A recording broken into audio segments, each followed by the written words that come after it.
Assalamualaikum warahmatullahi wabarakatuh. Pada pertemuan yang lalu kita telah membahas tentang ciri-ciri makhluk hidup. Kali ini kita akan membahas tentang lingkungan hidup. Jika kita perhatikan habitat padang sabana, terdapat jerapah, zebra, dan gajah. Di sekitar padang sabana tersebut terdapat kondisi fisik dan kimiawi yang mendukung kehidupan makhluk hidup. Kondisi inilah yang disebut sebagai lingkungan. Sementara itu, lingkungan hidup adalah interaksi antara komponen biotik dan abiotik. Interaksi antar komponen yang ada di lingkungan ini membentuk sebuah sistem yang dikenal sebagai ekosistem. Definisi lingkungan hidup. Menurut Undang-Undang Nomor 32 Tahun 2009 tentang Pengelolaan Lingkungan Hidup, Pasal 1 Ayat 1, lingkungan hidup adalah kesatuan ruang dengan semua benda, daya, keadaan, dan makhluk hidup, termasuk manusia serta perilakunya yang mempengaruhi alam, kelangsungan kehidupan, dan kesejahteraan manusia serta makhluk hidup lainnya. Sedangkan menurut Sugianto, lingkungan adalah seluruh faktor luar yang mempengaruhi suatu organisme berupa organisme hidup dan tidak hidup. Lingkungan hidup dibedakan dalam 3 bagian. Yang pertama, 1. Lingkungan fisik, yaitu semua yang berada di lingkungan manusia berbentuk benda mati. 2. Lingkungan biologis, yaitu semua yang berada di lingkungan manusia berupa organisme hidup lainnya. 3. Lingkungan sosial, yaitu manusia lain yang berada di sekitarnya, meliputi keluarga, tetangga, dan teman. Komponen lingkungan hidup. Komponen lingkungan hidup dikelompokkan menjadi 2 bagian, yaitu 1. Komponen biotik. Komponen biotik adalah komponen dalam ekosistem yang mengacu pada makhluk hidup yang ada di bumi. Komponen ini dapat dikelompokkan berdasarkan tingkat organisasi dan peranannya. Berdasarkan tingkat organisasinya, komponen biotik dibedakan menjadi 1. Individu, yaitu sebuah satuan terkecil dari organisme. Contohnya, individu dalam sebuah ekosistem, yaitu seekor bebek, sebatang tumbuhan singkong, dan seekor katak. 2. Populasi, yaitu kumpulan individu yang hidup bersama pada waktu dan tempat yang sama. 3.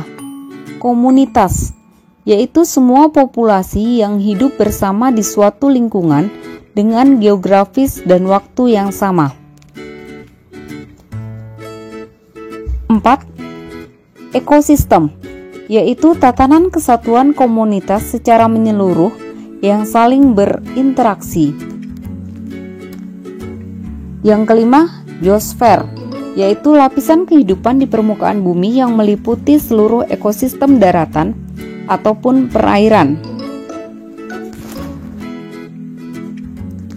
Berdasarkan peranannya, komponen biotik terdiri dari produsen, konsumen, dan pengurai. Produsen adalah komponen biotik autotrof yang dapat menghasilkan makanan, meliputi tumbuhan, fitoplankton, arkea, dan ganggang. Organisme autotrof merupakan produsen utama di dalam ekosistem. Konsumen adalah komponen biotik yang makanannya tergantung pada organisme lain. Berdasarkan sumber makanannya, konsumen dibedakan menjadi herbivora, yaitu organisme pemakan rumput dan tumbuhan. Karnivora merupakan organisme yang memakan organisme lain. Dan omnivora adalah organisme yang memakan daging dan tumbuhan. Pengurai, dekomposer, dan detritivor. Dekomposer merupakan organisme yang bertugas mengurai zat organik sisa makhluk hidup menjadi zat anorganik. Contoh dekomposer adalah jamur dan bakteri. Sedangkan detritivore adalah organisme yang memakan sisa makhluk hidup lain yang sudah mati. Contohnya cacing tanah, keluing, dan rayap. Keduanya berperan dalam keseimbangan ekosistem dengan menjaga semua organisme kembali ke komponen abiotik. Komponen abiotik. Komponen abiotik adalah komponen fisik dan kimiawi yang dapat mempengaruhi ketahanan makhluk hidup di sebuah lingkungan ekosistem tertentu.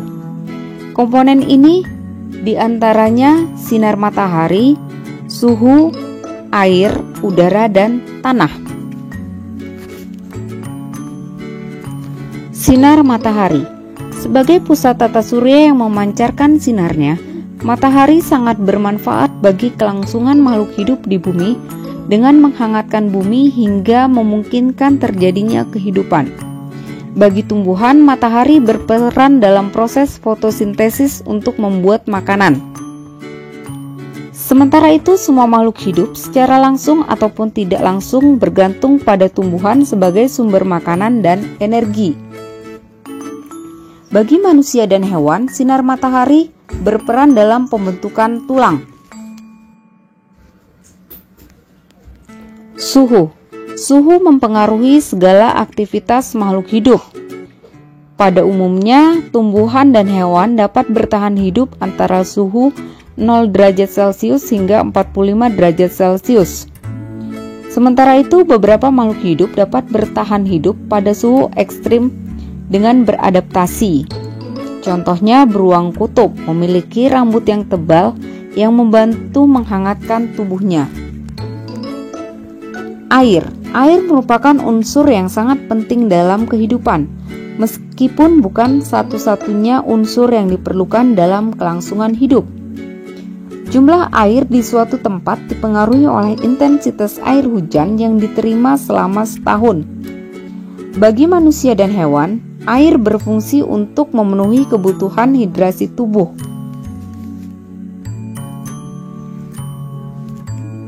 Sedangkan bagi tumbuhan, air berfungsi sebagai media pelarut unsur hara dan mineral agar dapat diserap oleh tumbuhan. Udara. Udara merupakan sejumlah gas yang membentuk atmosfer yang menyelimuti bumi. Udara berperan pada respirasi organisme dan fotosintesis tumbuhan. Tanah. Tanah merupakan penampakan daratan yang terbentuk dari proses alih rupa zat-zat mineral dan organik yang berlangsung sangat panjang di bawah pengaruh faktor-faktor lingkungan iklim, suhu, tekanan, dan organisme. Demikian penjelasan tentang lingkungan hidup. Semoga bermanfaat. Assalamualaikum warahmatullahi wabarakatuh.